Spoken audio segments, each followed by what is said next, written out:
Hello creepers, it's me, I'm back. In my last video I had actually said that I was going to do a video, like this video in particular, on remedies and such for endometriosis. But I wasn't well and I says I'd be back like tomorrow, and tomorrow was like 2 weeks ago, but I wasn't well because of endometriosis, so I get like flare-ups back and forward. I don't really exactly know all the time when they're going to happen, they just happen and that's the way it's going to be.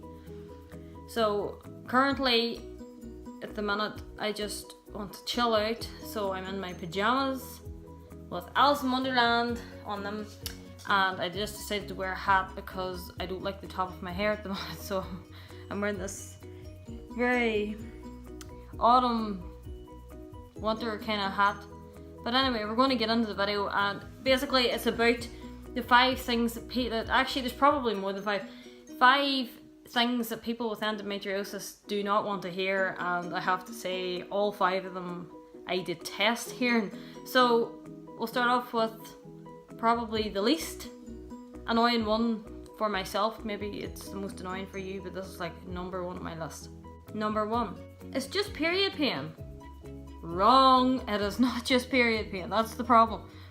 It's one of these things where girls think it's okay and think it's normal to like take days off school, and they think that's a normal period. It's not a normal period. If you're taking days off school because it's like it's too painful or whatever to leave the house, that's not normal, and you should definitely go and get yourself checked. I should have probably 10 years ago, and I'm 25 and I still have a long road ahead yet. But seriously, it's not just period pain. It's like, if it's endometriosis, that's a condition of its own.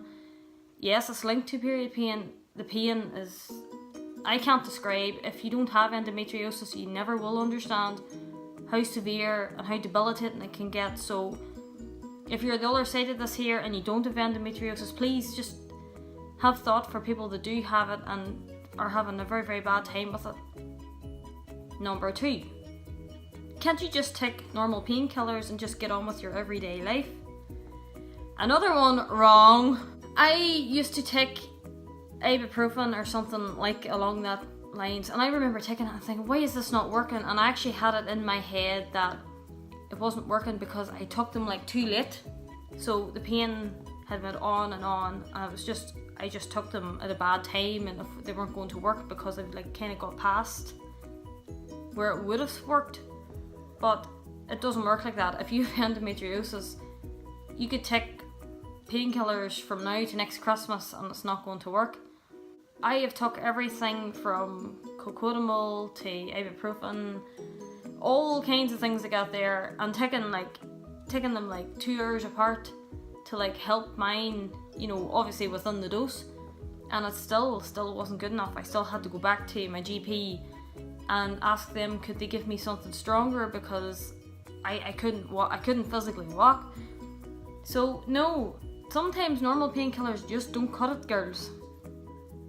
Just a side note in the middle of this video, if you hear any weird noises, that was my creepy dog.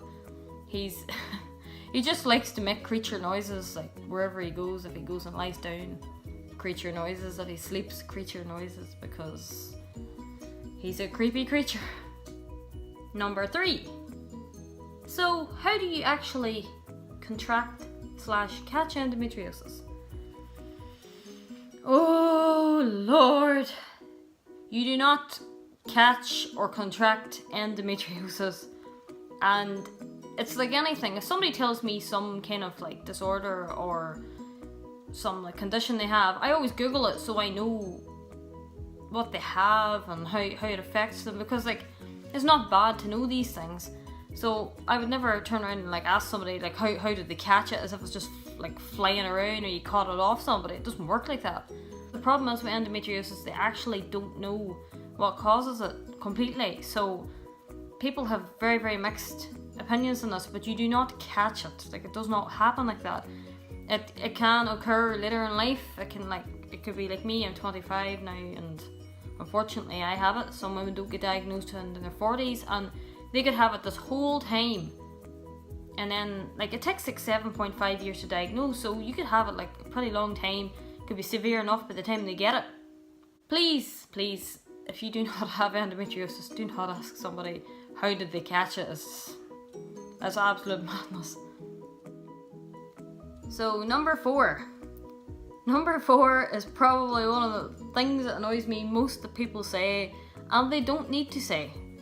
But it's just one of these things where people just are so nosy and they think they have a right to know when they don't. So I'm sure some of you are probably already guessing what number 4 is, but I'm going to tell you anyway and tell you my feelings. So basically it's, so do you think you're going to have a family soon, and is there no children yet? And you know, they would nearly ask you what you've ate last, and it's one of these things where you don't ask people questions like that. Like, why do you need to know? Or like, unless, not even unless they're family. Like your family probably knows the score and knows what's happening. But for just a random person just to ask, you know, when are you going to have children? What's it to them? Are they going to like provide childcare for you? Are they going to change nappies? No, they're not. And that's the problem. People are so wound up and needing to know answers, and they don't need to know. Like it's none of their business unless you've chose to confide in them.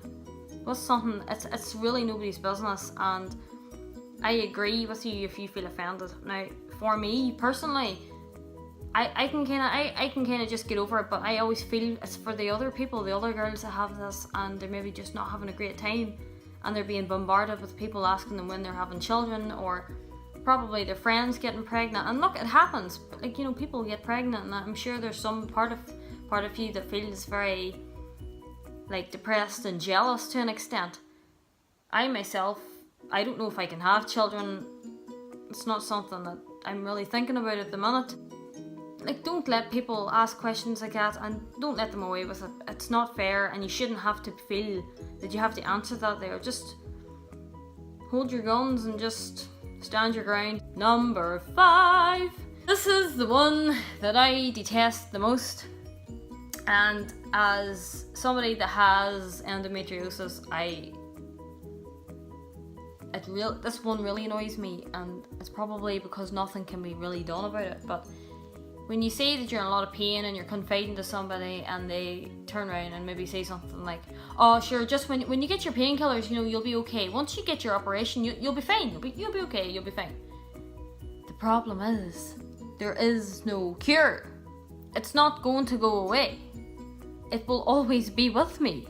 I know sometimes there's not much somebody that doesn't have endometriosis can say. I know it, like they don't know and they can't understand. Like, how could they understand? They don't have it. But it makes me so cross. I know there's nothing else they can say, but that really annoys me. Is you'll be fine, you'll be okay once you get. But the problem is I'm living with this every single day. Them words don't actually mean very much anymore when somebody says, you know, it's going to get better.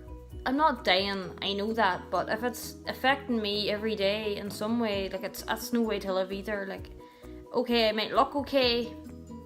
I always put on makeup. I always make an effort every day. It doesn't mean you're not in pain. Of course I'm in pain. I'm on painkillers. I'm constantly at the doctor's. Like I'm embarrassed with the list and how many times I've called probably in the past month, but like I'm getting to a point where it's getting harder and harder to live every day.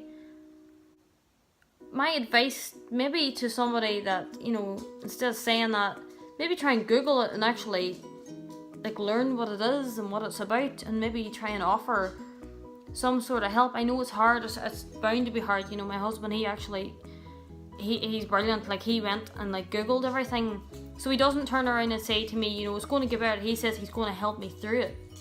So that's going to be an ongoing thing. It's not going to be you're going to be cured. It doesn't happen like that, unfortunately. So that was my top 5, and probably a lot of girls' top 5 list of things you don't say to girls with endometriosis. If there's anything I've missed, please do feel free to like comment below and let me know what it is. I'm sure each one are just as annoying as the ones I've listed, because any girl that has that, we can't even, you can't put it in words. You can't write it in words. You can't even like say it. It doesn't work like that. If you have it, you'll know. And for the girls out there that have it, I hope that you find some way of getting pain management, and you have some sort of life, and you get back on track again. That's what I'm planning to do at the minute, but unfortunately it's not working like that.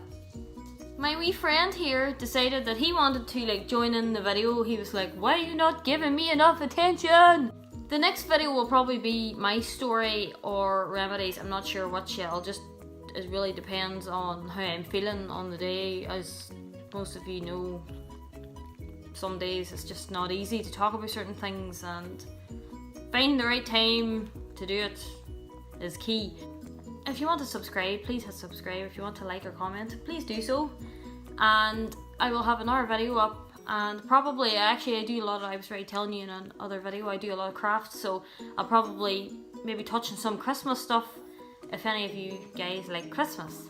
And my little furry animal will be probably in more videos because he's so attention seeking and he just loves everybody, don't you? Don't you, Gizmo? Me and Gizmo's gonna sign out. And he loves an good ear scratch, don't you, Gizzy? We're gonna sign out. And we'll come back with another video very shortly for you. Bye, creepers!